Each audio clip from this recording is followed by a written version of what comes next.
Hi everyone, this is Raj Kandukuri. ఇప్పుడే ఈ cinema యముడిది first look launch చేయడం జరిగింది. దీన్ని నిర్మించి నటించి దర్శకత్వం వహించినటువంటి వ్యక్తి జగదీష్ ఆమంచి, ఇక్కడ నా పక్కన ఉన్నాడు. తనే ఈ పోస్టర్లో ఉన్న వ్యక్తి కూడాను. తను ఒక ఇంట్రెస్టింగ్ కాన్సెప్ట్తో వచ్చాడు రావడం. అయితే నా దగ్గరికి ఇతను కథనాక్షి ఏంటని ఇప్పుడే అడిగాను. నేను తెలుసుకుంటే బాగుంది. నేను ఇక్కడ రివీల్ చేయడం కరెక్ట్ కాదు, కానీ ఇంట్రెస్టింగ్గా ఉంది. నిజంగా తను అనుకున్నది కనుక ఎగ్జిక్యూట్ చేసి ఉండి కరెక్ట్గా ప్రజెంట్ చేసి ఉంటే ప్రజలకి నచ్చచ్చు ఇది. ఎందుకంటే సినిమా మేకింగ్ కనుక బాగుంటే, ఇంట్రెస్టింగ్గా ఉంటే, ఒక 2 hours కూర్చోబెట్టగలిగితే కరెక్ట్గా చూస్తారని నమ్మకం ఉంది. ఇప్పుడు కొత్త సినిమాని, చిన్న సినిమాని కూడా ఎంకరేజ్ చేస్తున్న రోజులు ఇవి.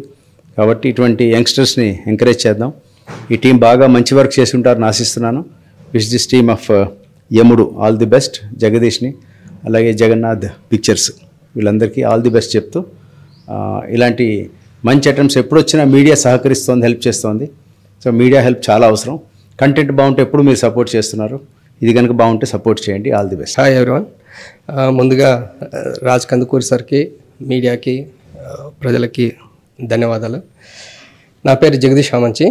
నేను ప్రొడ్యూసర్గా, డైరెక్టర్గా, రైటర్గా అండ్ యాక్టర్గా ఈ యముడు మూవీ నిర్మించాను. Thank you very much sir. మీరు మాకు టైము మీ ఇచ్చినందుకు గాను థ్యాంక్ యూ వెరీ మచ్. సినిమా విషయానికి వస్తే,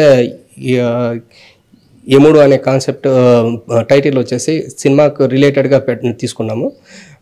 ఈ మూవీలో యముడు ధర్మం, సామాన్య ధర్మం పాటించకుండా సమాజానికి ప్రాబ్లమ్ చేసే వాళ్ళందరినీ యముడి రూపంలో వచ్చేసి గరుడు పురాణం ప్రకారం శిక్షలు విధించి చంపుతూ ఉంటాడు. దాని ఆల్టర్నేటివ్గా ప్యారలల్గా పోలీస్ వ్యవస్థ కూడా క్యాచ్ చేయడానికి ట్రై చేస్తుంది. ఫైనల్గా జనాలకి మెసేజ్ వాట్ ఈజ్ యముడు అనేసి ఫైనల్ రివీలింగ్ సినిమాలు మీరు చూడొచ్చు.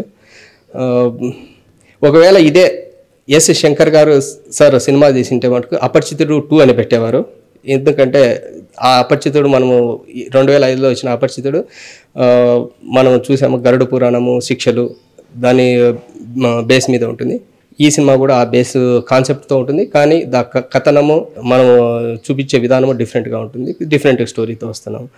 మీరందరూ ఈ సినిమాను చూసి ఆదరించి సినిమా సక్సెస్ అయ్యడానికి తప్పకుండా మీరు చూస్తారని ఆశిస్తున్నాను.